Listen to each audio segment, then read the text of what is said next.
Hello everyone, welcome back to Dakshata academy channel. तो biology series में आज का जो हमारा नेक्स्ट टॉपिक है वो है आपका ग्लाइकोलाइसिस एंड क्रेब्स साइकिल। ये जो टॉपिक है काफ़ी टिपिकल माना जाता है साइंस में, लेकिन हम इसे बहुत इजी वे में बिल्कुल आसान लैंग्वेज में समझने वाले हैं। तो आराम से वीडियो को देखिएगा एंड तक, और अच्छी लगे तो वीडियो प्लीज़ लाइक कर दें, शेयर कर दें, चैनल पर नए हैं तो सब्सक्राइब कर लें। तो सबसे पहले तो आप समझ लें, जो ये आपके दोनों ही टर्म है ग्लाइकोलाइसिस और क्रेब्स साइकिल, ये दरअसल आपके दो स्टेप है और ये दोनों स्टेप किसमें पाए जाते हैं? आपके सेलुलर रेस्पिरेशन। तो सेलुलर रेस्पिरेशन क्या होता है, पहले आपके लिए ये जरूरी है समझना, क्योंकि ये दोनों जो है क्या, ग्लाइकोलाइसिस और क्रेब्स साइकिल, ये दरअसल जो है आपके दो स्टेप है किसके? सेलुलर रेस्पिरेशन के, जिसमें फर्स्ट स्टेप है ग्लाइकोलाइसिस और सेकंड स्टेप है क्रेब्स साइकिल। ओके, तो ये दोनों ही सेलुलर रेस्पिरेशन के दो स्टेप है। और सेलुलर रेस्पिरेशन जिसे हिंदी में हम क्या कहते हैं? कोशिकीय श्वसन।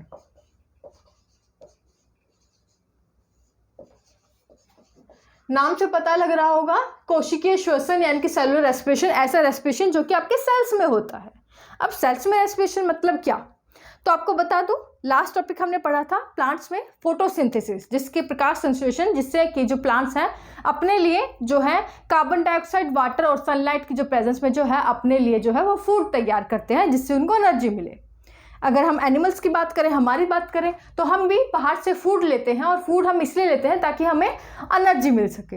लेकिन जो ये एनिमल्स प्रोसेस करते हैं, एनिमल बाहर से अपना फूड लेते हैं और प्लांट्स फोटोसिंथेसिस से अपना फूड जो प्लांट्स में बनाते हैं, ये दोनों फूड तो ले लेते हैं, लेकिन इस फूड का कोई फ़ायदा नहीं है। ना प्लांट्स में फोटोसिंथेसिस के द्वारा जो फूड बनाया, ग्लूकोज बनाया, ना उसका कोई फ़ायदा है, ना उसका फ़ायदा है जो हम बाहर से फूड ले रहे हैं।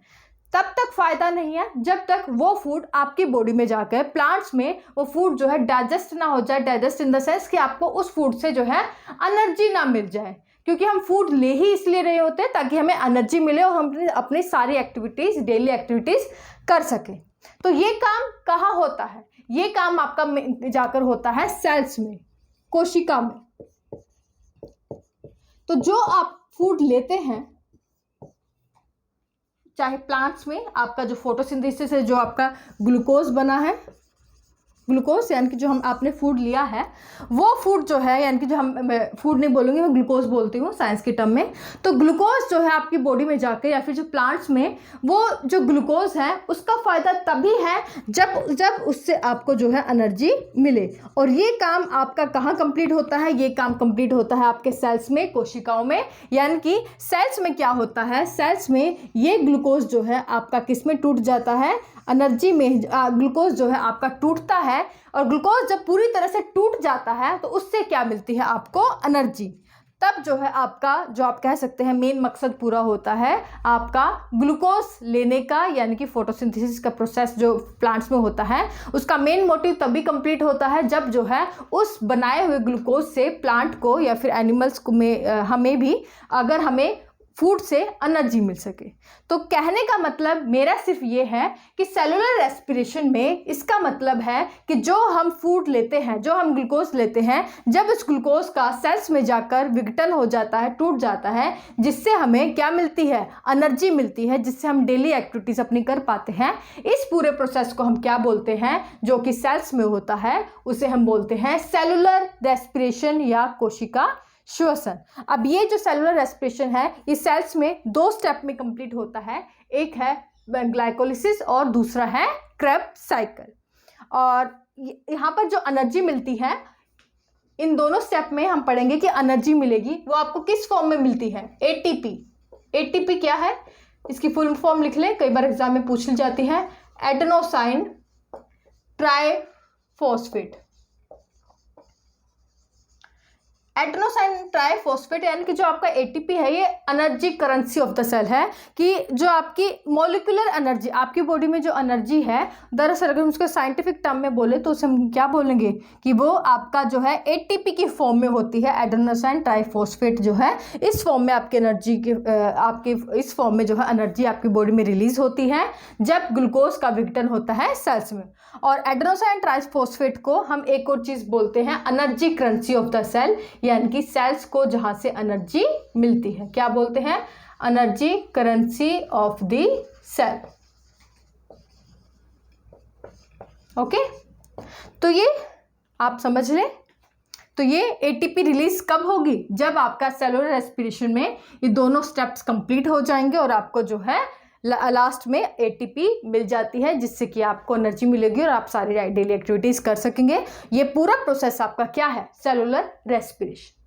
अब ये सेलुलर रेस्पिरेशन ये भी आपका दो तरह का होता है, एक वो जो ऑक्सीजन की प्रेजेंस में हो और दूसरा वो जो ऑक्सीजन की एब्सेंस में हो। अब जो ऑक्सीजन की प्रेजेंस में होगा यानी कि उसे हम क्या कहेंगे? Aerobic respiration.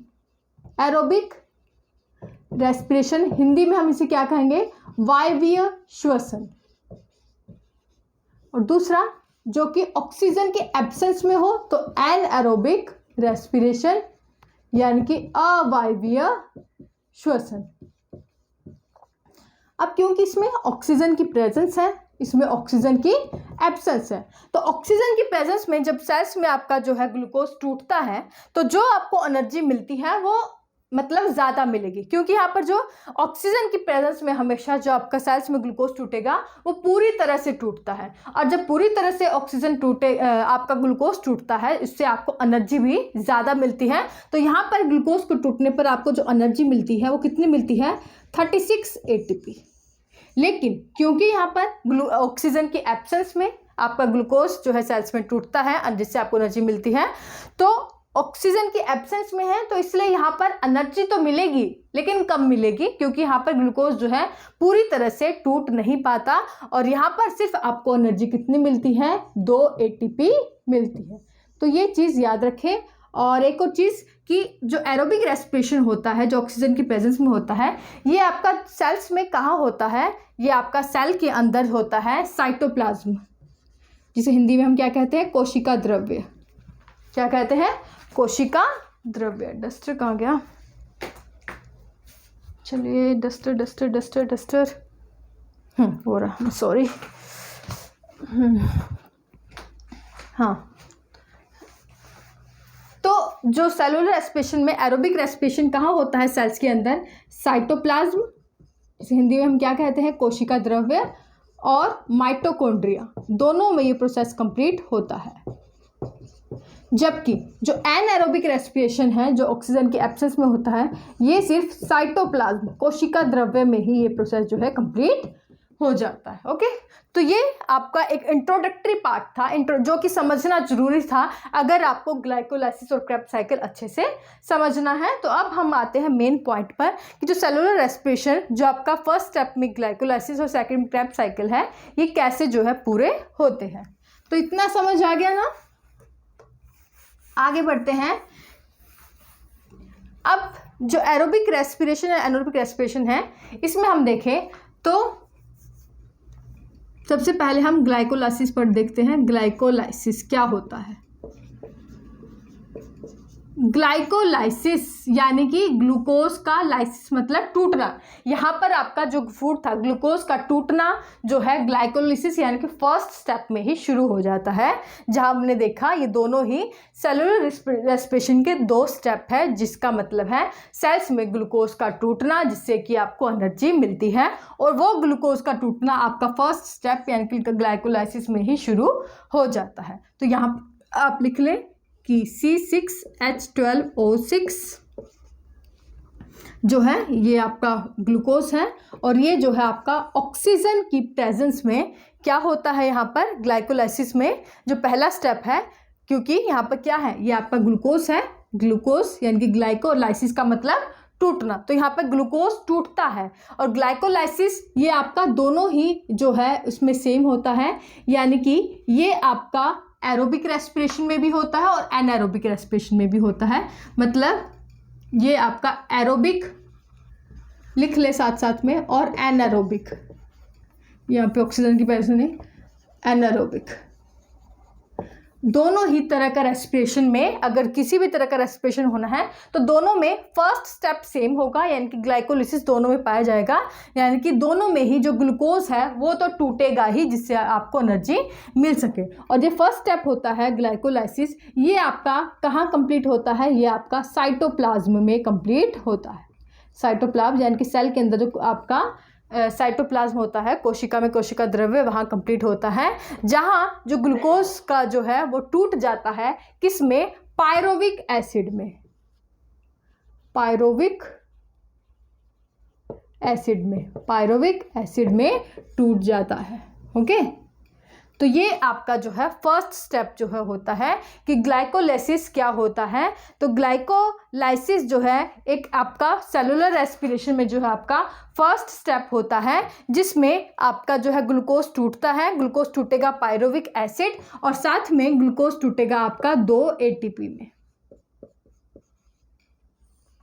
तो यहाँ पर फर्स्ट स्टेप में यानी कि कोशिकीय श्वसन के जो आपका फर्स्ट स्टेप है सेलुलर रेस्पिरेशन, उसमें जो है आपको 2 ATP एनर्जी मिल जाती है। अब ये 2 ATP एनर्जी एरोबिक और एनारोबिक दोनों में ही जो स्टार्टिंग फेज है, फर्स्ट स्टेप है, दोनों जब ग्लूकोज शुरू में टूटता है और यहाँ पर आप ऑक्सीजन की प्रेजेंस नहीं है, तो ऑक्सीजन की प्रेजेंस नहीं है तो ज़रूरी नहीं है वो कौन सा स्टेप है, एरोबिक हो या नॉन एनारोबिक हो, दोनों में ही आपका पहला स्टेप सेम रहता है, ग्लूकोज थोड़ा टूटता है जिससे कि आपको 2 ATP मिलते हैं और साथ में क्या मिलता है, पायरुविक एसिड। तो क्वेश्चन आता है कि ग्लाइकोलाइसिस का जो एंड प्रोडक्ट क्या है कि आपको 2 पायरुविक एसिड यहाँ पर मिलते हैं और साथ में 2 ATP मिलते हैं। और पायरुविक एसिड जो यहाँ पर मिलता है इसमें जो कार्बन पाए जाते हैं वो C3 पाए जाते हैं, ये भी लिख लिया आप, C3 जो है कार्बन यहाँ आपको मिलते हैं। तो ग्लाइकोलाइसिस क्या है, ग्लाइकोलाइसिस में पहला हमने समझा इसमें यहाँ पर जो है सेलुलर रेस्पिरेशन का फर्स्ट स्टेप है जहाँ पर ग्लूकोज टूटता है। ये एरोबिक और एनारोबिक, वायवीय और अवायवीय जो श्वसन है दोनों में ही सेम स्टेप होता है और ये जो है सेल के अंदर साइटोप्लाज्म कोशिका द्रव्य में होता है, जिससे कि आपको 2 पायरुविक एसिड और 2 ATP जो एनर्जी है एडेनोसिन ट्राइफॉस्फेट जो 2 ATP आपको मिलती है। तो ये था, हमने समझा कि ग्लाइकोलाइसिस जो कि सेलुलर रेस्पिरेशन का फर्स्ट स्टेप है। अब नेक्स्ट है क्रेब्स साइकिल। तो ये थोड़ा छोटा लिखती हूँ ताकि एक इसमें आ जाए, +2 ATP। अब नेक्स्ट है क्रेब्स साइकिल।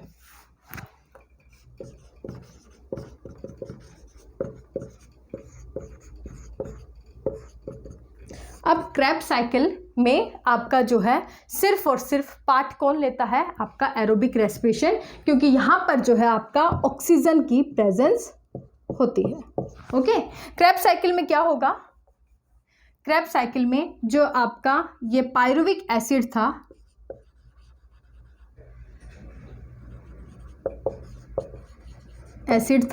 ये आपका क्या क्रेब्स साइकिल से गुजरता है, ये आप लगा ले ये आपका एक चक्र होता है क्रेब्स साइकिल।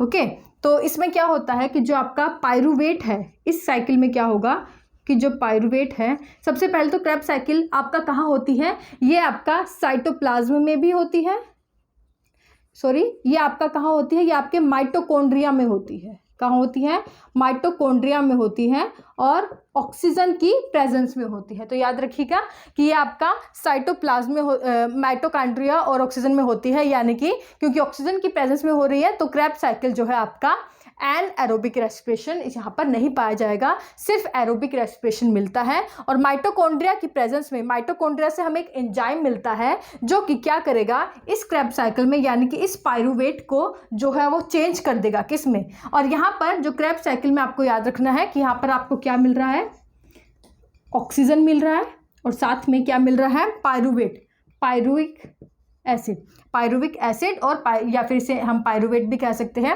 इस क्रेब्स साइकिल एक साइकिल की तरह ये गुजरती है और इस क्रेब्स साइकिल में ऑक्सीजन ऐड हुआ, पायरुविक एसिड ऐड हुआ और इसमें एक एंजाइम मिलाया जाता है। एंजाइम कौन मिलाता है, माइटोकॉन्ड्रिया, जो कि इस पायरुविक एसिड को यानी जो कि ऑक्सीजन की प्रेजेंस में इसे चेंज कर देता है किस में, CO2। एंड प्रोडक्ट इससे हमें क्या मिलेगा, CO2, वाटर और साथ में हमें यहाँ पर क्या मिलती है, 34 ATP हमें यहाँ पर रिलीज होती है। कितनी ATP, 34 ATP। तो क्रेब्स साइकिल क्या हुआ यहाँ पर माइटोकॉन्ड्रिया और ऑक्सीजन की प्रेजेंस में जो ग्लाइकोसिस से जो पायरुविक एसिड हमें मिला था, वो पायरुविक एसिड जब क्रेब्स साइकिल में एंटर करेगा, तो क्योंकि यहाँ पर क्रेब्स साइकिल में क्या है, ऑक्सीजन की प्रेजेंस में होता है और ये सेल के माइटोकॉन्ड्रिया में होता है, तो ये क्रेब्स साइकिल में जब ऑक्सीजन एंटर करेगा, पायरुविक एसिड एंटर करेगा, तो माइटोकॉन्ड्रिया से जो एंजाइम रिलीज होगा वो इन सब को चेंज कर देगा, किस में, कार्बन डाइऑक्साइड और वाटर, और साथ ही यहाँ पर जो एनर्जी रिलीज होगी वो कितनी होगी, 34 ATP एनर्जी जो है रिलीज होगी। तो यहाँ पर अगर हम अभी सम टोटल करेंगे, तो सम टोटल करें तो टोटल एनर्जी जो हमें एरोबिक रेस्पिरेशन से मिली है सेलुलर रेस्पिरेशन में कितनी हो गई, तो ये यहाँ पर दोनों में कॉमन थी, यहाँ पर 2 ATP, ये क्रेब्स साइकिल में क्योंकि ऑक्सीजन प्रेजेंस में हुआ है, यानी कि एरोबिक रेस्पिरेशन में क्रेब्स साइकिल होती है, और जहां आपको कितनी ATP मिली है, 34 ATP।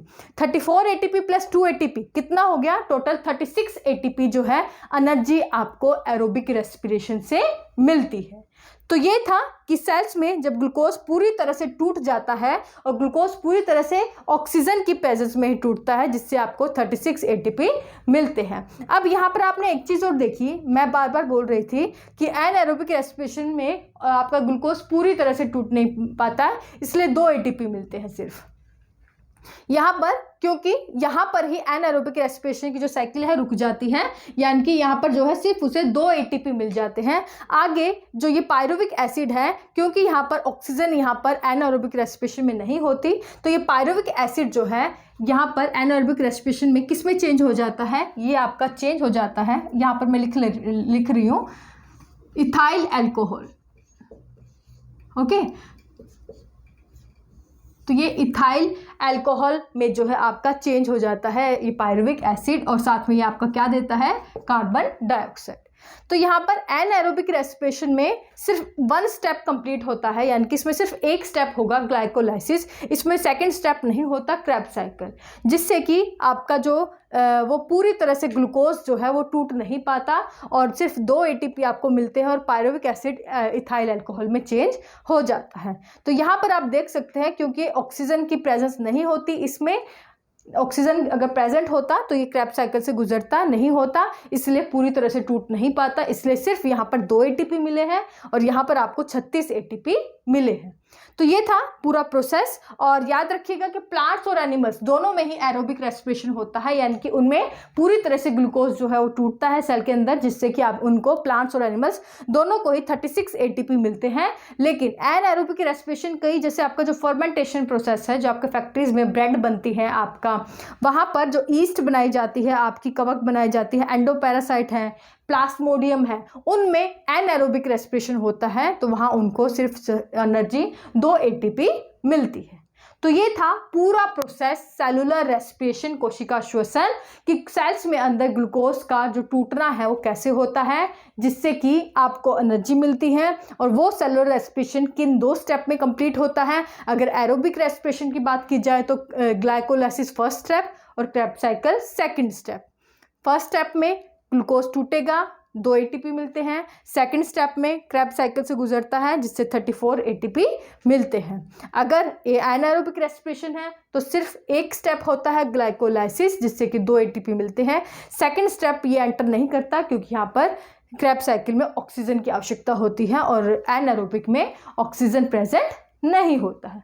तो ये था पूरा टॉपिक कि आखिर क्या है ग्लाइकोलाइसिस और क्रेब्स साइकिल। तो मैं पूरी उम्मीद करती हूँ आपको अच्छे से समझ आ गया हो, क्योंकि मैंने अपनी तरफ से जितना इजी लैंग्वेज में हो सके आपको समझाने की जो है कोशिश की है। फिर भी अगर आपको कोई डाउट लगता है तो आप मुझे नीचे कमेंट सेक्शन में पूछ सकते हैं, और वीडियो अगर अच्छी लगे तो प्लीज़ लाइक कर दें, शेयर करें, और चैनल पर नए हैं तो सब्सक्राइब कर लें। Thank you so much.